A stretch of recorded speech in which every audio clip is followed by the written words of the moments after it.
Signal tapering తో రైళ్లను ఆపి దోపిడీకి పాల్పడిన ఘటన ఖమ్మం జిల్లాలో చోటు చేసుకుంది. మచిలీపట్నం నుంచి బీదర్ వెళ్తున్న బీదర్ ఎక్స్ప్రెస్, తిరుపతి నుంచి సికింద్రాబాద్ వెళ్తున్న పద్మావతి ఎక్స్ప్రెస్ రైళ్లలో అర్ధరాత్రి సమయంలో దోపిడీలు జరిగాయి.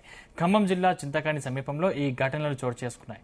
దుండగులు నాగులవంచ, చింతకాని మధ్య ఉన్న సిగ్నలింగ్ వ్యవస్థను ట్యాపరింగ్ చేసి ఆయా రైళ్లను ఆపినట్లు రైల్వే పోలీసులు అనుమానిస్తున్నారు. మొదట అర్ధరాత్రి వచ్చిన బీదర్ ఎక్స్ప్రెస్ రైలును ఆపి 4 రిజర్వేషన్ బోగిల్లోకి చొరబడ్డారు. కొద్దిసేపటి తర్వాత గ్రీన్ సిగ్నల్ పడడంతో ఆ రైలు యథావిధిగా ముందుకు వెళ్లింది.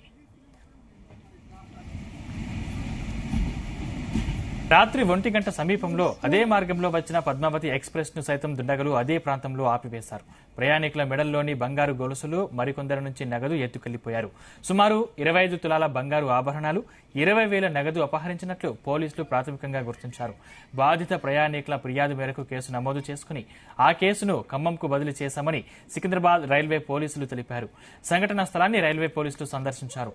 వేలిముద్రల నిపుణుల సహాయంతో వేలిముద్రలు సేకరించి విచారణ ప్రారంభించారు.